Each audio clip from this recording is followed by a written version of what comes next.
നമസ്കാരം. Raf talk ഫുട്ബോളിലേക്ക് എവർക്കും സ്വാഗതം. അങ്ങനെ ഒരു വേൾഡ് കപ്പിന് കൂടി തിരശ്ശീല വീണു. സ്പെയിന് അവരുടെ ജേഴ്സിയിൽ രണ്ടാമത്തെ സ്റ്റാറും തുന്നിച്ചേർത്തു.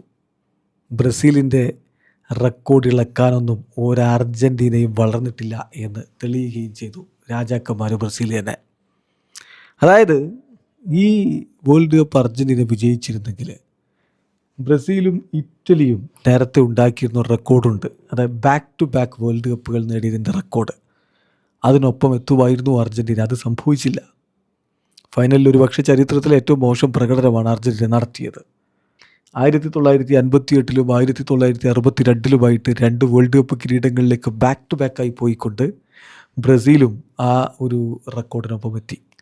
പിന്നീട് ഒരിക്കലും ആർക്കും അതിന് സാധിച്ചിട്ടില്ല എന്നുള്ളതാണ് ഏറ്റവും ശ്രദ്ധേയമായിട്ടുള്ള കാര്യം. അർജൻറ്റീന ഒരിക്കലും അതിന് ശ്രമിച്ചു. 1986 കിരീടം ചൂട്ടി അവർ 90 വീണ്ടും ഫൈനലിലെത്തി. പക്ഷേ അന്ന് ജർമ്മനിയോട് പൊട്ടിപ്പുറത്തായി. ഈവൻ ബ്രസീൽ പോലും മുമ്പൊരിക്കൽ അതിനു വേണ്ടി ശ്രമിച്ചിട്ടുണ്ട്. 1994 കിരീടം ചൂടിയിട്ട് 98 വീണ്ടും ഫൈനലിലെത്തി. പക്ഷേ അവിടെ വീണുപോയി.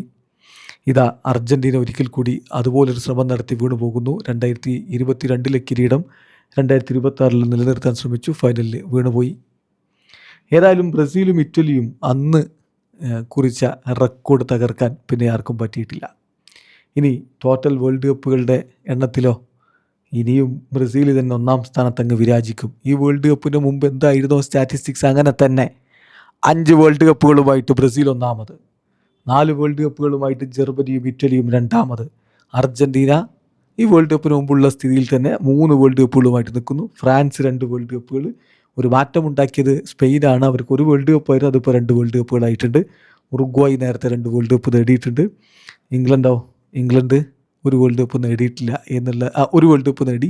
രണ്ടാമത് ഒന്നിലേക്ക് പോകാൻ അവർക്ക് പിന്നെ കഴിഞ്ഞിട്ടില്ല എന്നുള്ളതാണ്. അപ്പം രാജാക്കന്മാരായിട്ട് ബ്രസീൽ തന്നെ വിരാജിക്കുകയാണ്. ഇനി അർജൻറ്റീനയ്ക്ക് മുന്നിൽ 2 വഴിയാണ്.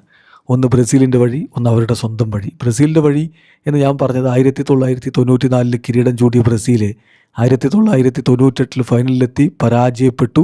ടീം ആകെ ഒരു നാണം കെട്ട അവസ്ഥയിലേക്ക് പോയി. എന്നാൽ പിന്നെ നമ്മൾ കാണുന്നത് 2002 അതേ ബ്രസീൽ ടീം കപ്പടിച്ചു കൊണ്ടുപോകുന്നതാണ്.